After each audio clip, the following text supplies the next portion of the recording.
धर्म कर्म में भी बड़ी आस्था रखते हैं।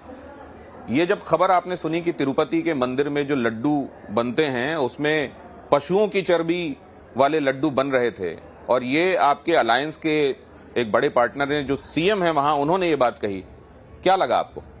नहीं, बहुत मैं इसकी सारा जानना भी चाह रहा हूँ, क्योंकि चुनाव में लगा हुआ हूँ। मैं भी तिरुपति जी गया हुआ हूँ, मैंने भी कई बार लड्डू खाए हैं। तो बहुत अंदर जो है बहुत गुस्सा इसके प्रति आ रहा है। और मैं कह रहा हूँ कि जिसने भी ऐसा किया है, अब वो बता रहे हैं कि लैब्स की रिपोर्ट भी हैं और आधे रेट पे ले रहे थे देसी घी, जो मार्केट रेट है उससे आधे रेट पर ले रहे थे। तो सारी बातें इसके खिलाफ जारी हैं। तो ऐसे लोगों को तो चौक पे खड़ा करके गोली से उड़ा देना चाहिए। जो लोग ऐसा कर रहे हैं उनको चौक में खड़ा करके गोली से उड़ा देना चाहिए। बहुत बड़ी बात अनिल विज कह रहे हैं। अब एक बात और मैं समझना चाहता हूं, ये गणेश पूजन के दौरान कई जगहों पर आपने देखा, अलग अलग राज्यों में पथराव हुए, बच्चों के हाथ तक में पत्थर थमाए गए।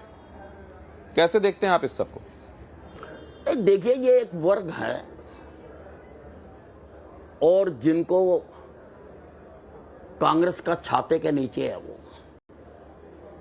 और कांग्रेस इस देश में विभाजन करवाना चाहती है।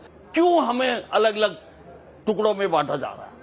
पहले तुमने धर्म के आधार पर बांटा सारे देश को, लाखों लोग मरवाए, और अब तुम जात के नाम पर बांटना चाहते हो। क्या है तुम्हारे दिमाग में? कौन तुम्हारे दिमाग के अंदर से काम कर रहा है? किन विदेशियों के हाथ में तुम खेल रहे हो?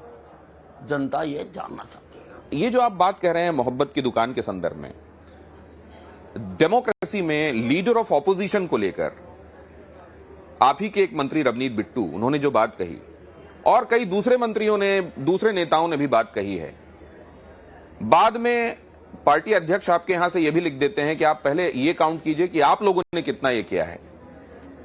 एक जो अंग्रेजी की कहावत है कि फिल्थ से फिल्थ साफ नहीं किया जा सकता, क्या उन्होंने किया इसलिए आपने किया, इससे जस्टिफाइबल है?